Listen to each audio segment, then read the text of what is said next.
kami selaku Kasatgas 7 yang membidangi tentang Humas AKP Ermangga Agung, kami mewakili Bapak Kapolresta Banyumas untuk melaksanakan press release tentang kebijakan pemerintah, yaitu tentang kelanjutan dari pemberlakuan pembatasan kegiatan masyarakat yang semula bernama PPKM darurat. Nah, sekarang ada sebutan baru, yaitu PPKM level 4 atau PPKM darurat lanjutan. Jadi kebijakan ini menindaklanjuti dari surat telegram Kapolda Jateng nomor STR 556/7 tahun 2021 dalam rangka pengendalian dan menekan laju peningkatan kasus COVID-19.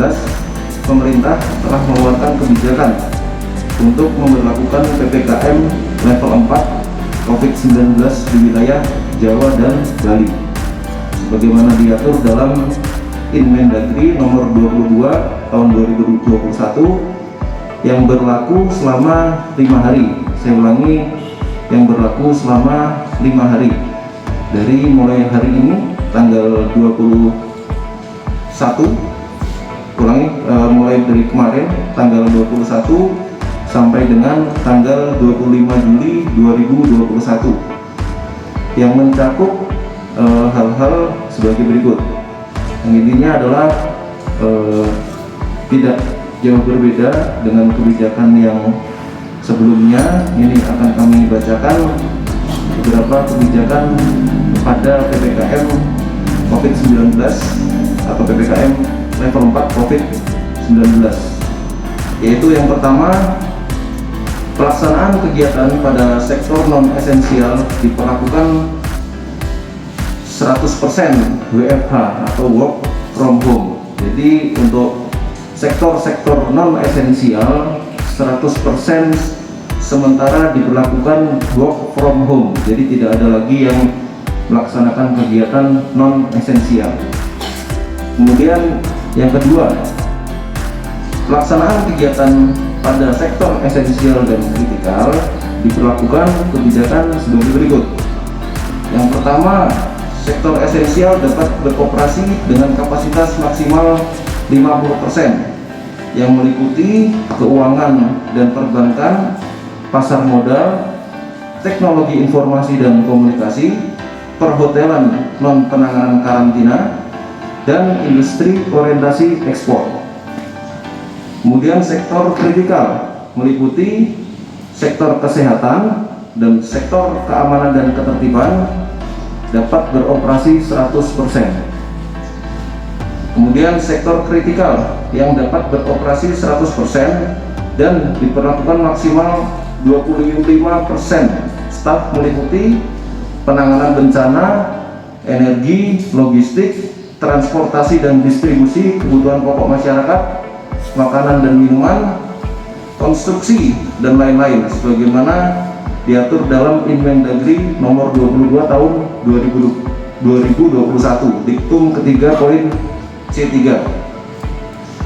Kemudian supermarket, pasar tradisional, toko kelontong, dan pasar swalayan yang menjual kebutuhan sehari-hari dibatasi jam operasionalnya sampai pukul 20.00 waktu Indonesia Barat dengan kapasitas pengunjung 50%. Jadi kami ulangi, untuk supermarket, pasar tradisional, toko kelontong, dan pasar swalayan yang menjual kebutuhan sehari-hari, jadi yang kami garis bawahi di sini yang menjual kebutuhan sehari-hari dibatasi jam operasionalnya sampai pukul 20.00. Di atas jam tersebut wajib tutup dengan syarat pengunjung sebanyak maksimal 50%. Untuk apotek dan toko obat dapat buka selama 24 jam.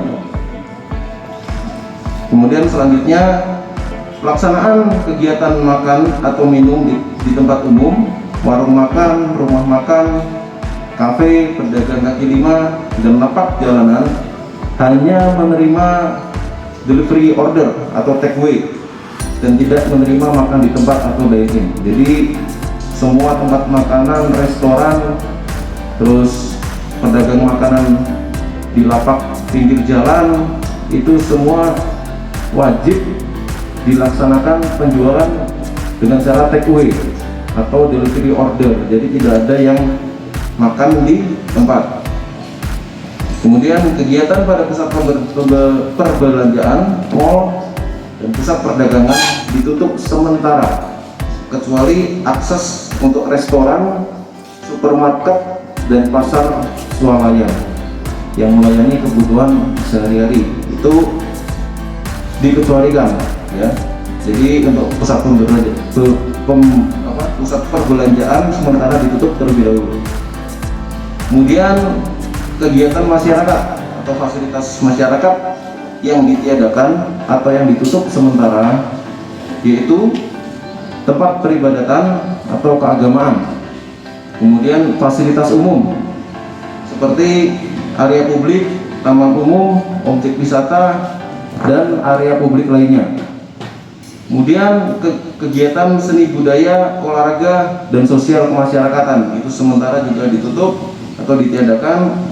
Kemudian pelaksanaan resepsi pernikahan, jadi tidak boleh ada lagi pelaksanaan resepsi pernikahan selama masa PPKM level 4 COVID-19 ini. Kemudian yang selanjutnya, transportasi umum diperlakukan dengan peraturan kapasitas maksimal 70% dan menerapkan prokes yang ketat. Jadi transportasi umum tetap boleh berlaku dengan syarat kapasitas maksimal sebanyak 70% dan tetap dilaksanakan protokol kesehatan yang ketat. Kemudian untuk pelaku perjalanan domestik diperlakukan sebagai berikut. Dapat menunjukkan kartu vaksin, minimal vaksin dosis yang pertama ya. Minimal vaksin dosis yang pertama. Kemudian menunjukkan PCR H-2 untuk pesawat udara serta antigen H-1 untuk moda transportasi lainnya. Jadi harus menunjukkan PCR H-2 untuk pesawat udara serta antigen H-1 untuk moda transportasi lainnya. Kemudian untuk sopir kendaraan logistik dan transportasi barang dikecualikan, namun tetap memiliki kartu vaksin, harus memiliki kartu vaksin untuk kendaraan logistik dan kendaraan barang lainnya. Nah, jadi tolong kebijakan pemerintah terkait PPKM darurat lanjutan atau disebut sebagai PPKM level 4 ya, COVID-19 harus ditaati oleh masyarakat yang ada di Jawa Bali sesuai dengan ketentuan Inmendagri nomor 22 tahun 2021. Untuk itu kami menghimbau ya masyarakat semua agar menaati peraturan tersebut, sehingga dengan adanya kesadaran dari masyarakat untuk menaati peraturan tersebut, insya Allah dapat mempercepat dan membantu pemerintah dalam mengentaskan COVID-19. Jadi di mohon kerjasamanya, pemerintah sudah membuat peraturan, tinggal dari kesadaran masyarakatnya untuk menaatinya, sehingga yang diharapkan oleh kita semua dapat terwujud ya, yaitu dengan terentasnya COVID-19 ini. Kemudian jangan lupa untuk tetap melaksanakan protokol kesehatan di masa PPKM darurat ini atau PPKM level 4 ini, yaitu melaksanakan 5M ya, memakai masker, mencuci tangan, menjaga jarak, menjauhi kerumunan, dan menghindari atau mengurangi mobilitas. Nah, selama PPKM level 4 ini diharapkan juga tetap melaksanakan protokol kesehatan 5M, sehingga dengan pelaksanaan 5M tersebut dapat memutus mata rantai COVID-19. Ya, mungkin itu saja yang dapat kami sampaikan. Mungkin nanti apabila ada pertanyaan nanti bisa diajukan. Pertanyaannya yang pada intinya adalah PPKM level 4 ini sudah di asesmen oleh Inmendagri ya. Di Inmendagri juga disebutkan bahwa pelaksanaan assessment atau indikator sementara untuk CB-CB-nya masih sama Pak. CB-CB-nya masih sama, adanya penyekatan ya. Jadi sesuai dengan yang kami sebutkan tadi ada 7 hal mengenai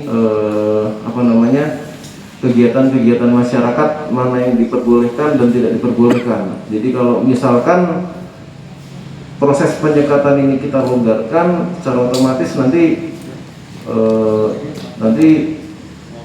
tidak sesuai dengan apa yang telah ditetapkan oleh Mendagri tersebut ya. Dalam Inmendagri di situ sudah ditetapkan sesuai dengan kebijakan pemerintah yang intinya untuk sektor-sektor tertentu itu boleh lewat, dan sektor-sektor di luar sektor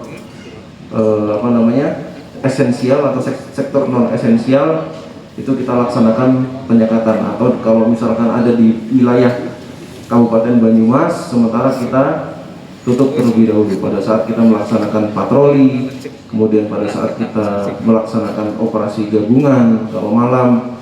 Itu untuk sektor-sektor yang non esensial nanti kita himbau untuk ditutup terlebih dahulu sesuai dengan peraturan Inmendagri 22 tahun 2021. Lalu lintasnya menurun sebanyak 20%. 20% yang kami harapkan penurunan ini bisa sampai 30% ke atas. Tapi nggak ada perubahan ya? Dari awal cuma 20%, padahal kemarin Pak Kapolres bilang target sampai 50%. Oh iya. Akhirnya ada perubahan. Oh iya. Jadi kemarin pada saat pertengahan PPKM darurat itu sempat turun sebanyak 20%, ya. 20%, kemudian sempat naik lagi 19% dan diakhiri dengan turunnya 40%, ya, turunnya mobilitas masyarakat sebanyak 40%. Jadi diharapkan di dalam PPKM lanjutan ini bisa mencapai angka 50% mobilitas penduduknya. Jadi yang kita temukan, yang rekan-rekan temukan pada saat rekan-rekan ada di jalan itu rata-rata penduduk lokal, ya, penduduk lokal, tidak ada penduduk yang di luar Banyumas, ya, karena sudah kita sekat, yaitu ada ring 1, ring 2, ring 3, yang mana ring 1 itu dalam kota, kemudian ring 2 itu lebih luar lagi, kemudian ring 3 ada di 4 titik perbatasan antar kabupaten, yaitu Tambak, Sokaraja, kemudian Aji Barang, Wangon, ya. Jadi di situ kita sekat kecuali untuk sektor esensial dan sektor kritikal.